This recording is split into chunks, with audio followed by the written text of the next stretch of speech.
Una mujer para recordar, por J. C. Riley. Acordaos de la mujer de Lot, Lucas 7:32. Hay pocas advertencias en las Escrituras más serias que la de que encabeza esta página. El Señor Jesucristo nos dice: acordaos de la mujer de Lot.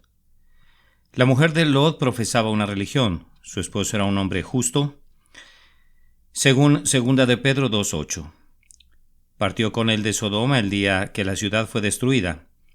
Estando detrás de él, se dio vuelta para mirar la ciudad, desobedeciendo el mandato expreso de Dios.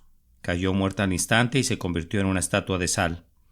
Y sin embargo, el Señor Jesucristo la levanta como una luz de advertencia para su iglesia, diciendo: acordaos de la mujer de Lot. Es una advertencia seria cuando pensamos en la persona que menciona Jesús. No nos pide que recordemos a Abraham, Isaac, Sara, Ana o Ruth. Nos ruega: acordaos de la mujer de Lot. Es una advertencia seria cuando consideramos de qué está hablando. Está hablando de su segunda venida para juzgar al mundo. Está escribiendo del estado terrible en que se encontrarán muchos por no estar preparados. Está pensando en el fin del mundo cuando dice: acordaos de la mujer de Lot. Es una advertencia seria cuando pensamos en la persona a quien va dirigida. El Señor Jesús está lleno de amor, misericordia y compasión. Él es el que no quebrará la caña cascada ni apagará el pábilo que humea. Pudo llorar sobre la Jerusalén incrédula y orar por los hombres que lo crucificaron, y también juzgó bueno recordarnos a las almas perdidas: acordaos de la mujer de Lot. Es una advertencia seria cuando pensamos en quiénes fueron los destinatarios originales. El Señor Jesús estaba hablando con sus discípulos. No se estaba dirigiendo a los escribas y fariseos que lo aborrecían, sino a Pedro, Santiago, Juan y muchos otros que lo amaban. Es a ellos a quienes le parece bien dar esta advertencia. A ellos les dice: acordaos de la mujer de Lot. Es una advertencia seria cuando consideramos la manera como fue dada. No dice meramente: cuidado con seguir los pasos de la mujer de Lot. No vayan a imitarla, no sean como ella. Usa una palabra distinta: acordaos. Habla como si corriéramos el peligro de olvidarlo. Aviva un antiguo recuerdo. Nos insta a que mantengamos vivo el incidente en nuestras mentes. Exclama: acordaos de la mujer de Lot. Me propongo examinar las lecciones que la mujer de Lot nos quiere enseñar. Estoy seguro de que su historia está llena de instrucciones provechosas para las iglesias. Se acercan los últimos días. Se aproxima la segunda venida del Señor Jesús. El peligro de la mundanalidad aumenta cada año en las iglesias. Armémonos de defensas y antídotos contra la dolencia a nuestro alrededor. Y sobre todo, familiaricémonos con las historias de la mujer de Lot. Consideraré 3 aspectos de la vida de la mujer de Lot a fin de presentar los temas en orden. Primero, hablaré de los privilegios espirituales de los que gozaba la mujer de Lot. Segundo, hablaré del pecado que cometió la mujer de Lot. Tercero, hablaré del juicio que Dios le impuso. Primero, los privilegios espirituales que disfrutaba la mujer de Lot. Hablaré primero de los privilegios espirituales que disfrutaba la mujer de Lot. En la época de Abraham y Lot era escasa la fe salvadora sobre la tierra. No había Biblias, ni pastores, ni iglesias, ni tratados, ni misioneros. El conocimiento de Dios estaba confinado a unas pocas familias favorecidas. La mayor parte de los habitantes del mundo vivía en la oscuridad, ignorancia, superstición y pecado. Ni uno en 100 quizá haya tenido un ejemplo tan bueno, una compañía tan espiritual, un conocimiento tan manifiesto, ni una advertencia tan clara como la mujer de Lot. Comparada con millones de personas de su época, la esposa de Lot era una mujer favorecida. Tenía como esposo a un hombre justo. Tenía como tío político a Abraham, padre de los fieles. La fe, el conocimiento y las oraciones de estos 2 hombres justos no pueden haber sido ningún secreto para ella. Era imposible que viviera en las tiendas con ellos por algún tiempo sin saber quiénes eran y a quién servían. Su fe no era para ellos un mero ritual. Era el principio que regía sus vidas y una convicción dominante que determinaba sus acciones. La mujer de Lot debe haber visto y sabido todo esto. No eran privilegios insignificantes. Cuando Abraham recibió la promesa de Dios, es probable que la mujer de Lot haya estado presente. Cuando construyó su altar junto a su tienda entre Jai y Betel, es probable que ella haya estado allí. Cuando su esposo fue tomado cautivo por Kedorlaomer y librado por la intervención de Dios, Allí estaba ella. Génesis 14. Cuando Melquisedec, rey de Salem, se acercó a Abraham con pan y vino, allí estaba ella. Génesis 14:8. Cuando los ángeles llegaron a Sodoma para advertir a su esposo que huyera, ella los vio. Cuando lo tomaron de la mano y lo llevaron fuera de la ciudad, ella estaba entre los ángeles que le ayudaron a escapar. Génesis 19. Una vez más digo que estos no eran privilegios insignificantes. No obstante, ¿qué efectos positivos tuvieron todos estos privilegios sobre el corazón de la mujer de Lot? Ninguno. A pesar de todas las oportunidades y los medios de gracia, y a pesar de todas las advertencias y los mensajes especiales del cielo, ella vivió y también murió sin la gracia, sin Dios, impenitente e incrédula. Los ojos de su entendimiento nunca se abrieron, su conciencia nunca le molestó ni se despertó, su voluntad nunca se sujetó para obedecer a Dios. Realmente sus afectos nunca fueron por las cosas de arriba. La forma de religión que practicaba era para ser como los demás, no porque ella la sintiera. Era una capa que usaba para complacer a los que la rodeaban, no porque tuviera un sentido de su valor. Hacía lo que hacían los demás en la casa de Lot. Se adaptaba a las costumbres de su esposo, no se oponía a su fe. Se dejaba llevar pasivamente mientras su corazón andaba mal a los ojos de Dios. El mundo estaba en su corazón y su corazón estaba en el mundo. En ese estado vivió y en ese estado murió. En todo esto hay mucho que aprender. Veo aquí una lección que es de suma importancia en la actualidad. Vivimos en una época en que hay mucha gente igual que la mujer de Lot. Acérquese y preste atención a la lección que su caso tiene la intención de enseñarle. Aprenda entonces que el solo hecho de contar con privilegios espirituales no salva el alma de nadie. Puede ser que usted tenga ventajas espirituales de todo tipo. Puede ser que viva en la luz plena de las mejores oportunidades y medios de gracia. Puede ser que disfrute de la mejor predicación y la instrucción más excelente. Puede vivir en medio de la luz, el conocimiento, la santidad y buena compañía. Todo esto puede ser parte de su vida y aún así seguir siendo un inconverso y al final estar perdido para siempre. Me atrevo a decir que esta doctrina puede parecer difícil a algunos lectores. Sé que algunos no quieren nada más que los privilegios de la fe cristiana, pensando que estos lo convertirán en cristianos decididos. Admiten que en este momento no son como deben ser, pero se excusan diciendo que su posición es difícil y que tienen muchas dificultades. Demandan que les den un esposo consagrado o una esposa consagrada, que les den amigos consagrados o un jefe consagrado, que quieren contar con la predicación del Evangelio, que les den privilegios y cuando tengan todo esto andarán con Dios. Esto es un error, es pura fantasía. Se requiere de algo más que privilegios para salvar el alma. Joab era capitán de David, Giesí era siervo de Eliseo, Demas era compañero de Pablo, Judas Iscariote era discípulo de Cristo y Lot tenía una esposa mundana e incrédula.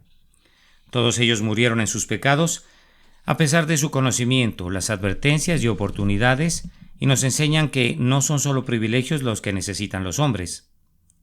Necesitan la gracia del Espíritu Santo. Valoremos los privilegios espirituales, pero no descansemos enteramente en ellos. Anhelemos tener sus beneficios en todos los momentos de la vida, pero no los pongamos en el lugar de Cristo. Aprovechémoslos con agradecimiento, si Dios nos los concede, y asegurémonos de que produzcan algún fruto en nuestro corazón y nuestra vida.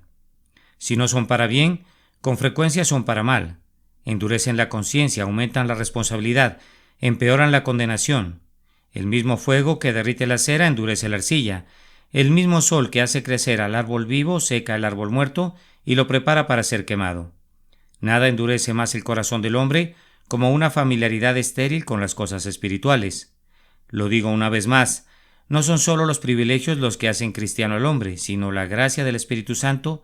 Sin esa gracia ninguna persona será salva jamás.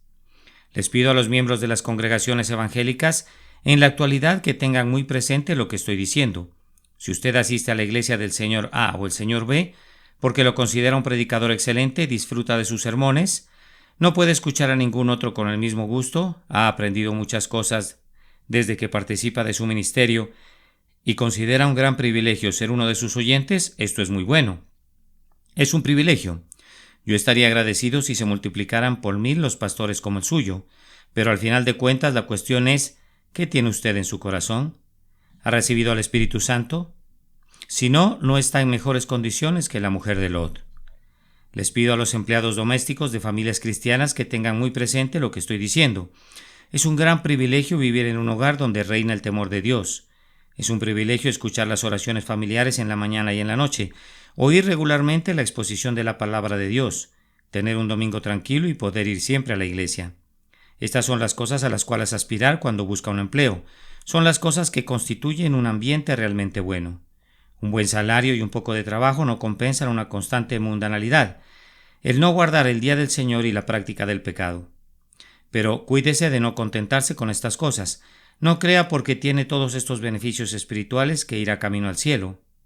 Tiene que haber gracia en su propio corazón, al igual que las extensas oraciones familiares. Si no, no está en mejores condiciones que la mujer de Lot. Les pido a los hijos de padres cristianos que tengan muy presente lo que estoy diciendo. Es un gran privilegio ser hijo de padres consagrados y ser educados en medio de muchas oraciones. Es ciertamente una bendición que nos enseñen el Evangelio desde nuestra primera infancia. Escuchar acerca del pecado, Jesús, el Espíritu Santo, la santidad y el cielo desde nuestros primeros recuerdos. Pero, cuidado que esa semilla no caiga en terreno árido y sin fruto a la luz de todos estos privilegios. Tenga cuidado de que su corazón no permanezca duro, impenitente y mundano. A pesar de los muchos beneficios que disfruta, usted no puede entrar en el reino de Dios dependiendo de la fe de sus padres. Tiene que comer el pan de vida usted mismo y tener el testimonio de su espíritu en su corazón.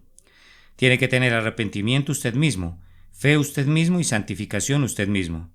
Si no, no está en mejores condiciones que la mujer de Lot. Ruego a Dios que todos los cristianos profesantes actuales tornen a pecho estas cosas. Nunca olviden que los privilegios solos no pueden salvarlos. La iluminación y el conocimiento, la predicación fiel, los medios abundantes de gracia y la compañía de gente santa son grandes bendiciones y beneficios. Dichosos los que los tienen. Pero al final de cuentas hay algo sin lo cual los privilegios son inútiles. Ese algo es la gracia del Espíritu Santo. La mujer de Lot tenía muchos privilegios, pero no tenía la gracia. Número 2. El pecado que cometió la mujer de Lot. Ahora hablaré del pecado que cometió la mujer de Lot. La descripción de su pecado nos es dada por el Espíritu Santo en pocas palabras sencillas. La mujer de Lot miró atrás a espaldas de él y se volvió estatua de sal. No nos dice más que esto. Hay una solemnidad manifiesta en esta historia. La suma y sustancia de su transgresión radica en estas dos palabras. Miró atrás. ¿Les parece pequeño este pecado a alguno de mis lectores? ¿Le parece que la falta de la mujer de Lot fue insignificante como para merecer semejante castigo? Me atrevo a decir que algunos pueden pensar así. Deme su atención mientras razono con usted sobre este tema. Hubo mucho más en aquella mirada de lo que se nota a primera vista. Implica mucho más de lo que expresa.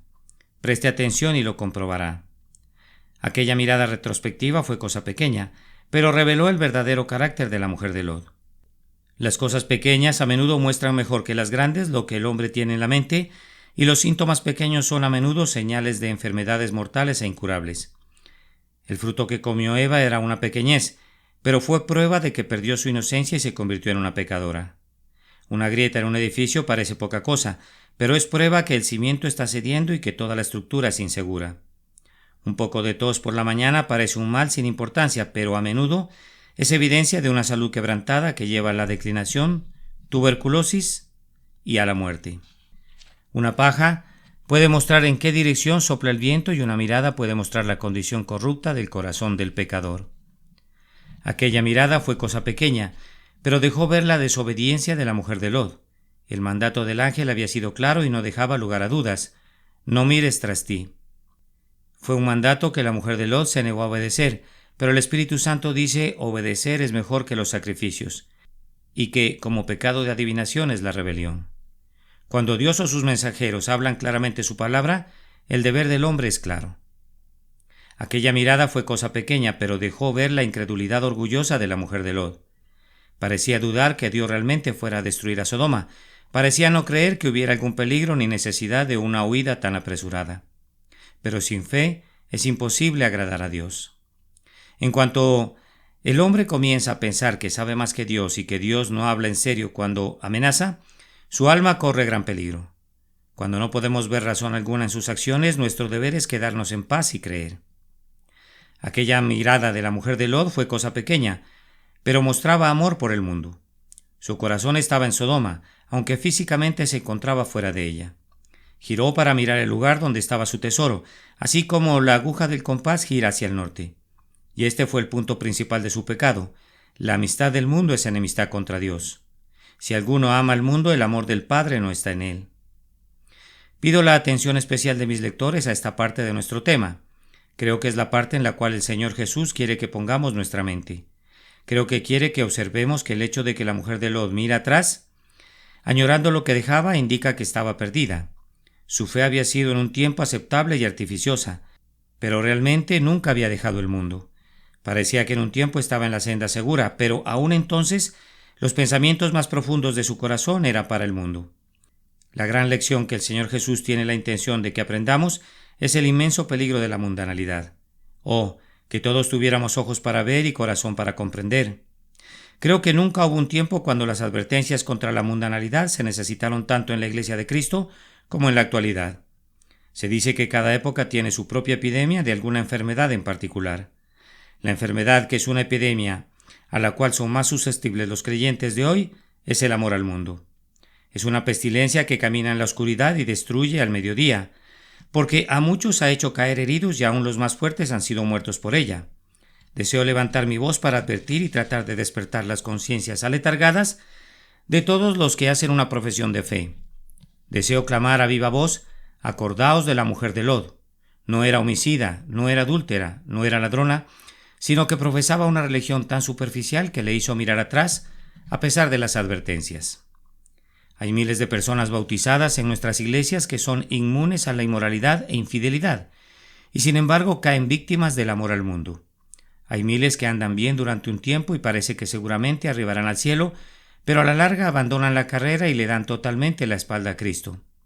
¿Y qué los detiene? ¿Han comprobado que la Biblia no es la verdad? ¿Han comprobado que el Señor Jesús no cumple su palabra? No, de ninguna manera.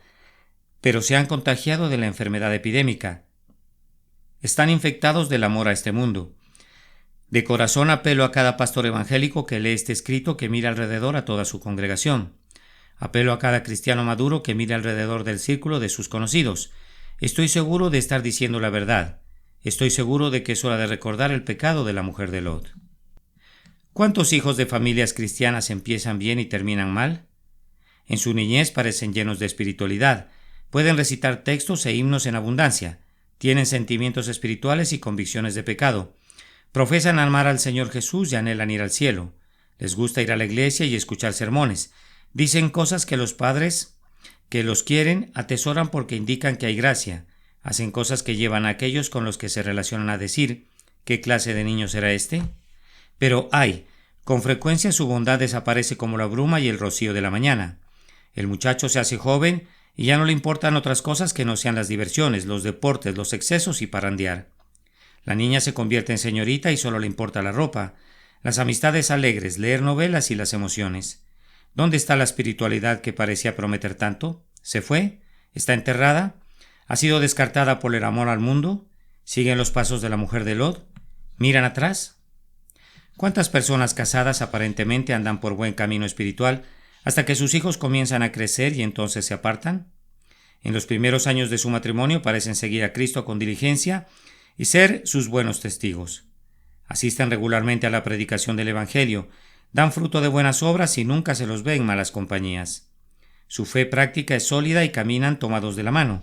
Pero ¿cuántas veces una peste espiritual ataca al hogar cuando los hijos comienzan a crecer y es necesario hacerlos progresar en la vida? Empieza a aparecer una levadura en sus hábitos, su manera de vestir, sus diversiones y su empleo del tiempo. Ya no son estrictos en cuanto a los amigos que visitan y los lugares que frecuentan. ¿Dónde está la clara línea divisoria que antes respetaban? ¿Dónde está la abstinencia total de las diversiones mundanas que antes los caracterizaba? Todo ha sido olvidado. Todo ha sido descartado como un viejo almanaque. Han cambiado. El espíritu del mundo ha tomado posesión de sus corazones. Siguen los pasos de la mujer de Lot. Miran atrás. ¿Cuántas señoritas parecen amar decididamente la fe cristiana hasta que cumplen los 20 o 21 años y entonces lo pierden todo? Hasta este momento de sus vidas su conducta relacionada con cuestiones de su fe ha sido todo lo que debe ser. Mantienen su hábito de orar a solas, leen su Biblia con diligencia, Visitan a los pobres cuando se presenta la oportunidad. Ministran las necesidades temporales y espirituales de los pobres. Les gusta tener amistades cristianas. Les encanta hablar de temas espirituales. Escriben cartas llenas de expresiones y experiencias espirituales. Pero muchas veces prueban ser inestables como el agua y el amor al mundo las arruina. Poco a poco se apartan y dejan su primer amor. Poco a poco las cosas que se ven van quitando de sus mentes las cosas que no se ven. Y como plaga de langostas se comen todo lo verde en sus almas. Paso a paso se apartan de la posición decidida que antes tenían. Dejan de ser celosas en cuanto a la doctrina y pretenden descubrir que es ser dura, pensar que una persona tenga más espiritualidad que otra. Descubren que es ser exclusivista, intentar cualquier separación de las costumbres de la sociedad. Con el tiempo, dan su cariño a algún hombre que ni siquiera pretende seguir decididamente a Cristo. Por último, terminan por renunciar a los últimos resabios de su cristianismo y se convierten totalmente en hijas del mundo. Siguen los pasos de la mujer de Lot, miran atrás. ¿Cuántos miembros de iglesias fueron durante un tiempo profesantes celosos y serios y ahora son letárgicos? Su religión es solo de forma y además son fríos. Hubo un tiempo cuando nadie parecía más consagrado que ellos. Ninguno como ellos era tan diligente en asistir a los medios de gracia. Nadie tan ansioso por promover la causa del Evangelio y tan dispuesto para toda buena obra. Ninguno tan agradecido por recibir la instrucción espiritual. Ninguno aparentemente tan deseoso de crecer en la gracia. Pero ahora, todo parece haber cambiado. El amor por otras cosas se ha apoderado de sus corazones y ha asfixiado la buena semilla de la palabra. El dinero del mundo, las recompensas del mundo, la literatura del mundo, los honores del mundo, ocupan ahora el primer lugar en sus afectos. Hable con ellos y no encontrará ninguna reacción positiva a las cosas espirituales. Observe su conducta diaria y no encontrará nada de celo por el reino de Dios. De hecho, tienen religión, pero ya no es una fe viva. La fuente de su cristianismo de antes se ha secado y desaparecido. El fuego de la maquinaria se ha apagado y enfriado. El mundo ha extinguido la llama que una vez brillaba con esplendor. Andan en los pasos de la mujer de Lot. Han mirado atrás. ¿Cuántos pastores trabajan intensamente en su profesión durante años y después pierden su entusiasmo y se hacen indolentes por amor a este mundo? Al principio de su ministerio parecen dispuestos a consagrar todas sus fuerzas a la causa de Cristo. Trabajan a tiempo y fuera de tiempo. Su predicación es entusiasta y sus iglesias están llenas. Su delicia semanal es cuidar bien a sus congregaciones, tener reuniones caseras, reuniones de oración y visitar casa por casa. Pero ¿cuántas veces después de comenzar en el espíritu terminan en la carne? Y como a Sansón les es quitada su fuerza en el regazo de esa Dalila que es el mundo. Prefieren vivir holgadamente, contraen matrimonio con una mujer mundana, se inflan de orgullo, descuidan el estudio y la oración. La primera helada congela los brotes espirituales que habían sido tan prometedores. Su predicación pierde su unción y poder. Sus actividades durante la semana van disminuyendo cada vez más. Son menos selectivos con las amistades que cultivan. El tono de su conversación se va haciendo más terrenal. Empieza a importarles lo que opinan los demás. Les domina un miedo mórbido a los puntos de vista extremos y se llenan de una ansiedad cautelosa cuidándose de no ofender a alguien. Y finalmente, el hombre que una vez parecía que llegaría a ser un verdadero sucesor de los apóstoles y un buen soldado de Cristo, acaba siendo un clérigo tipo jardinero, agricultor o algo por el estilo, que no ofende a nadie y no lleva a nadie a la salvación. Su iglesia termina estando medio vacía, su influencia va desapareciendo, el mundo lo ha atado de pies y manos, ha seguido los pasos de la mujer de Lot, ha mirado atrás. Es triste escribir estas cosas, pero es mucho más triste verlas. Es triste observar cómo cristianos profesantes pueden enceguecer sus consecuencias con argumentos artificiosos sobre este tema y pueden defender la mundanalidad hablando de los deberes de su posición social, la importancia de la cortesía en la vida y la necesidad de tener una religión jovial. Es triste ver cómo muchos barcos gallardos emprenden el viaje de la vida con todas las perspectivas de lograr el éxito y dejando filtrar el agua de la mundanalidad, naufragan con toda su carga muy cerca ya de arribar a puerto seguro. Es de lo más triste observar cómo muchos creen que todo anda bien con sus almas, cuando en realidad todo anda mal en razón de que aman al mundo. Peinan canas aquí y allá, pero ni se dan cuenta. Empezaron como Jacob, David y Pedro, y lo más probable es que terminen como Esaú, Saúl y Judas Iscariote. Empezaron como Ruth, Ana, María y Pérsida, y lo más posible es que terminen como la esposa de Lot. Cuidado con una fe cristiana a medias. Cuidado con seguir a Cristo por una motivación secundaria. Para complacer a sus familiares y amigos, para mantener las costumbres del lugar o de la familia de la cual es parte, o por querer parecer respetable y tener fama de ser espiritual. Siga a Cristo por quien es Él, si es que lo va a seguir. Sea esmerado, sea auténtico, sea sincero, sea sólido y ponga todo su corazón en ser cristiano. Si va a tener una fe cristiana que sea auténtica, cuídese de no cometer el mismo pecado de la mujer de Lot. Cuidado con pensar que puede avanzar mucho en su fe y a la vez tratar de seguir la corriente del mundo. No quiero que ningún lector se convierta en un ermitaño, monje o monja.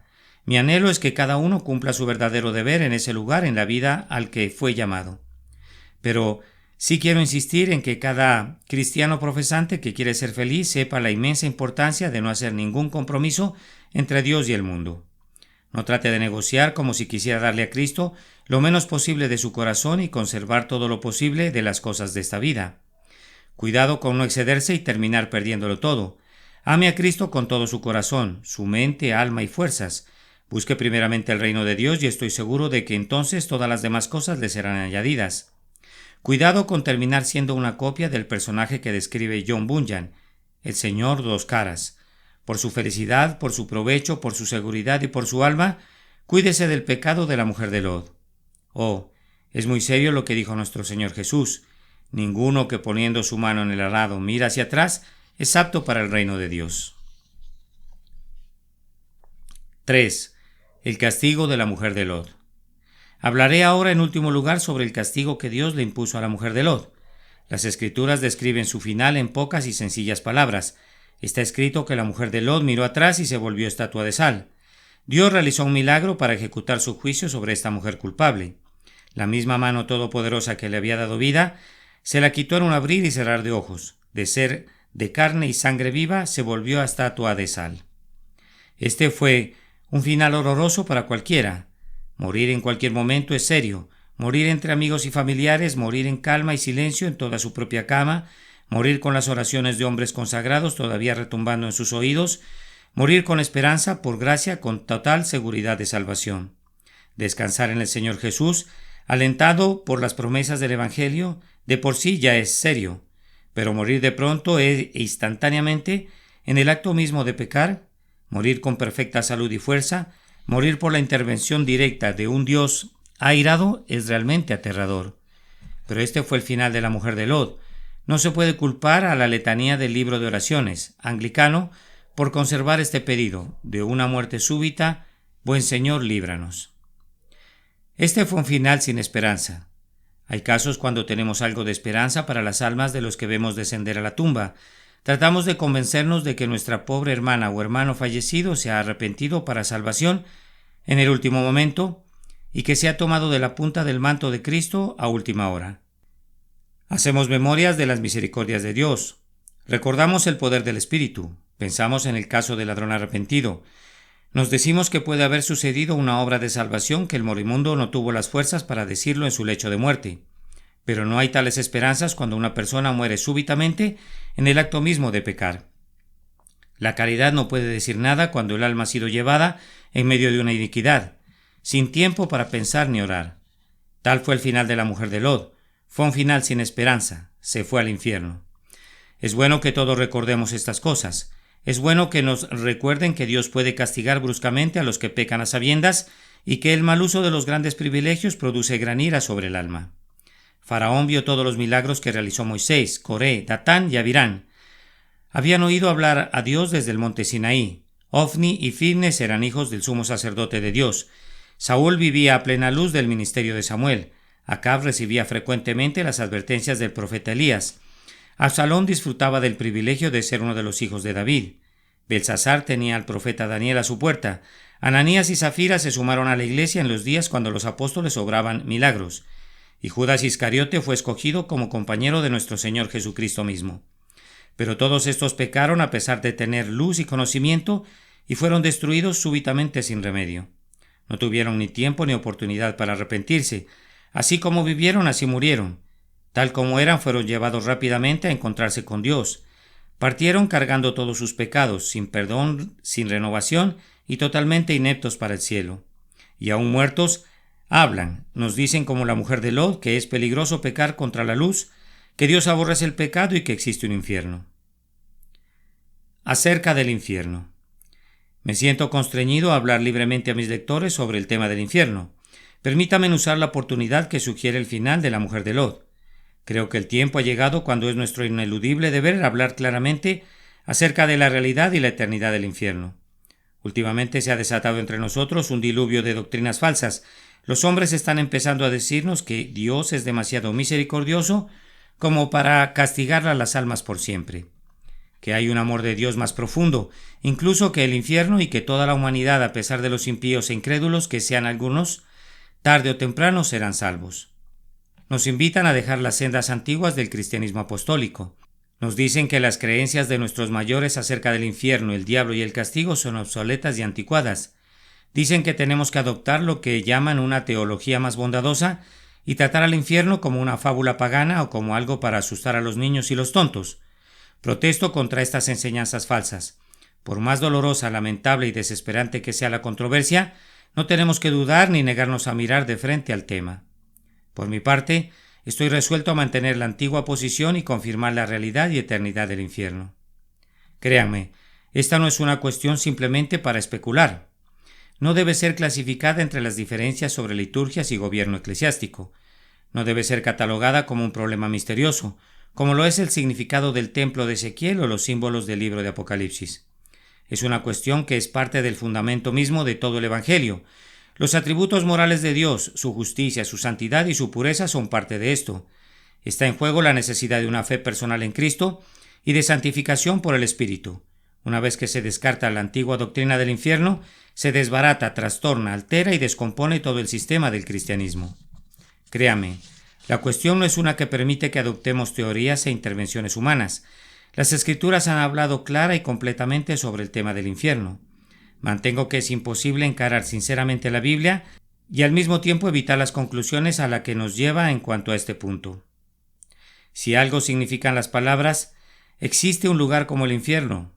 Si los textos han de ser interpretados fehacientemente, en aquel día muchos serán arrojados en el lago que arde con fuego y azufre. Si el lenguaje tiene algún sentido en cuanto a esto, el infierno es para siempre. Creo que el hombre que encuentra argumentos para evadir las evidencias de la Biblia en cuanto a este punto ha llegado a un estado mental en que es inútil razonar con él. Por mi parte, me parece que discutir que nosotros no existimos es igual a discutir que la Biblia no enseña la realidad y eternidad del infierno. Determine con firmeza en su mente que la misma Biblia que enseña que Dios en su misericordia y compasión envió a Cristo para morir por los pecadores, también enseña que Dios aborrece el pecado y por su propia naturaleza tiene que castigar a todos los que se aferran al pecado o rechazan la salvación que Él ha provisto. Justamente, el mismo capítulo que declara de tal manera amó Dios al mundo, declara también que la ira de Dios está sobre el incrédulo. El mismo Evangelio lanzado a la tierra con nuevas benditas, el que creyere y fuere bautizado será salvo, proclama a la vez que el que no creyere será condenado. Determine con firmeza en su mente que Dios nos ha dado prueba tras prueba en la Biblia que habrá de castigar a los endurecidos e incrédulos, que puede vengarse de sus enemigos al igual que mostrar misericordia por el arrepentido. El arrasar con el viejo mundo con el diluvio, el fuego en Sodoma y Gomorra, la muerte de Faraón y todas sus huestes en el Mar Rojo, el juicio de Coré, Datam y Abirán y la destrucción de las 7 naciones de Canaán nos enseñan la misma verdad aterradora. Todas estas pruebas nos han sido dadas como luces de precaución, señales y advertencias a fin de que no provoquemos a Dios. Todas tienen la influencia de levantar un rincón del velo que esconde las cosas por venir y para recordarnos que la ira de Dios es una realidad. Todas nos dicen claramente que los malos serán trasladados al Seol. Determine con firmeza en su mente que el Señor Jesucristo mismo habló claramente acerca de la realidad y eternidad del infierno. La parábola del rico y Lázaro debiera hacer temblar a los hombres, pero no solo es esta parábola. Nadie ha usado tantas palabras para expresar lo terrible que es el infierno como aquel que habló, como jamás hombre alguno lo ha hecho y que dijo: la palabra que habéis oído no es mía, sino del Padre que me envió. El infierno, el fuego del infierno, la condenación del infierno, la condenación eterna, la resurrección de condenación, el fuego eterno, el lugar de tormentos, de destrucción total, de total oscuridad, del gusano que nunca muere, del fuego que nunca se apaga, las lágrimas, los lamentos y el crujir de dientes y castigo eterno, son todos términos que el Señor Jesucristo mismo emplea. Fuera con las miserables tonterías que dice la gente en la actualidad, que nos dicen que los ministros del Evangelio nunca debieran hablar del infierno. No hacen más que mostrar su propia ignorancia o su propia falta de sinceridad cuando hablan de ese modo. Nadie puede leer sinceramente los 4 evangelios y no ver que el que quiere seguir el ejemplo de Cristo tiene que hablar del infierno. Por último, determine en su mente que las ideas reconfortantes que las Escrituras nos dan acerca del cielo dejan de ser en cuanto negamos la realidad y eternidad del infierno. No existe una futura morada separada para los que mueren impíos y sin Dios. ¿Será que todas las personas después de la muerte se entremezclan conformando una multitud confusa? Entonces, pues el cielo no será para nada el cielo. Es totalmente imposible que 2 vivan felices juntos si no coinciden. ¿Habrá un tiempo cuando se acabe el infierno y el castigo? ¿Serán admitidos al cielo los impíos después de siglos de sufrimientos? Entonces, pues, la necesidad de la santificación del Espíritu queda descartada y eliminada. Leo que los hombres pueden ser santificados en la tierra, haciéndolos aptos para el cielo. No leo nada de ninguna santificación en el infierno. Fuera con estas teorías sin sentido y sin ninguna base bíblica. La eternidad del infierno, así como la eternidad del cielo, se presentan claramente en la Biblia. Una vez que uno dice que el infierno no es eterno, puede muy bien decir que Dios y el cielo no son eternos. La misma palabra griega que se usa en la expresión castigo eterno es la que usa el Señor Jesús al decir vida eterna y San Pablo al decir Dios eterno. Sé que esto suena terrible a muchos oídos, no me extraña, pero la única cuestión que tenemos que determinar ¿es bíblico el tema del infierno? ¿Lo es? Mantengo firmemente que lo es y mantengo que hay que recordarles a los cristianos profesantes que pueden estar perdidos y camino al infierno. Sé que es fácil rechazar la enseñanza clara sobre el infierno y hacerla antipática por el uso de palabras desagradables. He escuchado a menudo decir que son conceptos intolerantes, nociones anticuadas, teología de fuego y azufre y cosas parecidas. Se me ha dicho a menudo que en la actualidad se prefieren conceptos más amplios. Mi anhelo es ser tan amplio como la Biblia, ni más ni menos. Afirmo que es teólogo intolerante aquel que recorta las partes de la Biblia que le disgustan al corazón natural y por ende rechaza alguna porción del consejo de Dios. Dios sabe que nunca hablo del infierno sin dolor y sufrimiento. Con gusto le ofrezco la salvación del Evangelio al peor de los pecadores. Yo estaría dispuesto a decirle al más vil y disoluto ser humano, en su lecho de muerte, cree en el Señor Jesucristo y serás salvo. Pero Dios quiere que nunca deje de decirle al mortal que las Escrituras revelan que hay un infierno así como hay un cielo, y que el Evangelio enseña que hay hombres que pueden estar perdidos, al igual que hay otros que pueden ser salvos. El guardia que se mantiene en silencio cuando ve un incendio es culpable de negligencia. El médico que nos dice que estamos mejorando cuando en realidad nos estamos muriendo es un amigo falso. Y el pastor que no alerta a su congregación acerca del infierno en sus sermones no es un hombre fiel ni tiene amor. ¿Dónde está el amor cuando se mutila una porción tan importante de la verdad de Dios? Es mi amigo más comprensivo, el que me avisa de la vastedad del peligro que corro. ¿Qué sentido tiene esconder el futuro del impenitente y el impío? ¿Es más bien ayudar al diablo? Si no le decimos a la gente claramente que el alma que pecare esa morirá. ¿Quién sabe si la negligencia terrible de muchas personas bautizadas no viene de esto? ¿De que nunca les han explicado claramente la realidad del infierno? ¿Quién sabe si muchos más se convertirían si los pastores les instaran con más fidelidad a huir de la ira venidera? Por cierto que muchos somos culpables de esto. Hay entre muchos de nosotros una ternura mórbida que no es la ternura de Cristo. Hemos hablado de misericordia, pero no de juicio. Hemos predicado muchos sermones acerca del cielo, pero pocos acerca del infierno. Nos hemos dejado llevar por el desdichado temor de ser considerados ordinarios, vulgares y fanáticos. Hemos olvidado que quien nos juzga es el Señor y que el hombre que enseña la misma doctrina que Cristo enseñó no puede estar equivocado. Para ser un cristiano bíblico saludable, le ruego que le dé al infierno un lugar en su teología. Grábelo en su mente como un principio inamovible que Dios es un Dios de juicio, al igual que de misericordia, y que los mismos consejos eternos que pusieron el fundamento de la felicidad del cielo, también pusieron el fundamento del sufrimiento del infierno. Tenga bien claro en su mente que todos los que mueren sin haber sido perdonados y renovados no son aptos para estar en la presencia de Dios y están perdidos para siempre. No tienen capacidad para disfrutar del cielo, No podrían ser felices, tienen que ir a su propio lugar, y ese lugar es el infierno. Oh, es una cosa grande en estos días de incredulidad creer toda la Biblia. Para ser un cristiano bíblico saludable, le ruego que se cuide de cualquier ministerio que no enseña claramente la realidad y eternidad del infierno. Tal ministerio puede ser muy tranquilizador y agradable, pero es más posible que lo ponga a dormir que llevarlo a Cristo o fortalecer su fe. Es imposible dejar fuera alguna porción de la verdad de Dios sin arruinar su totalidad. La predicación que se centra exclusivamente en las alegrías del cielo y nunca presenta la ira del Señor y los sufrimientos del infierno puede ser popular, pero no es bíblica. Puede agradar y complacer, pero no salvar. La predicación que no se guarda nada de lo que Dios haya revelado puede ser llamada severa y dura. Puede decirse que asustar a la gente con temas como el infierno no les hace ningún bien.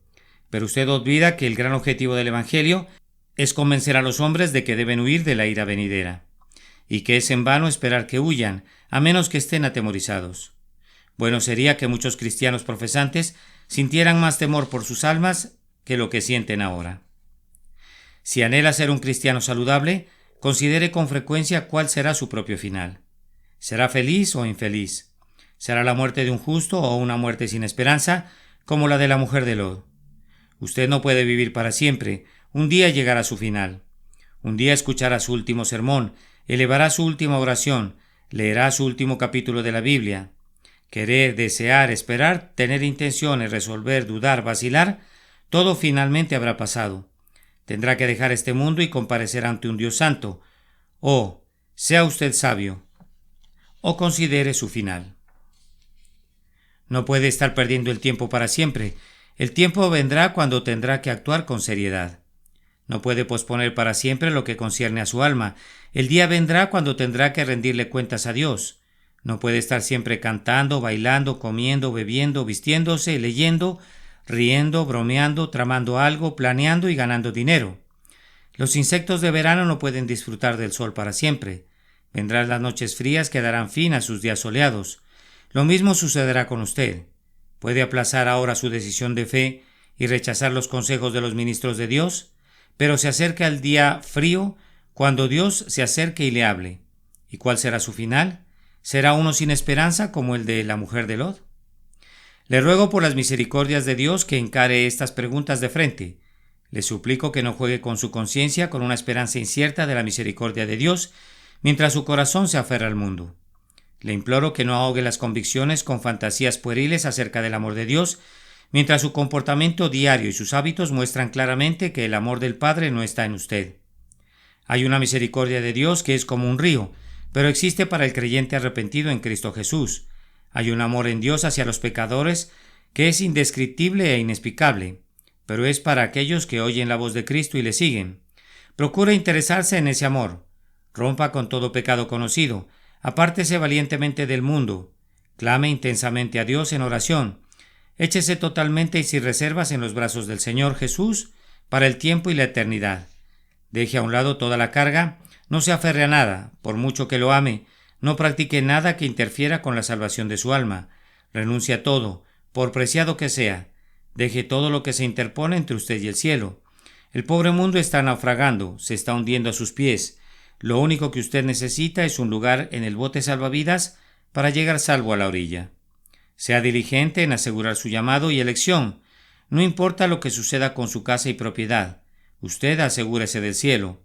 Oh, es 1.000.000 de veces mejor ser motivo de risas y ser visto como un extremista en este mundo que descender al infierno, aun estando en medio de la congregación, y terminar como la mujer de Lot.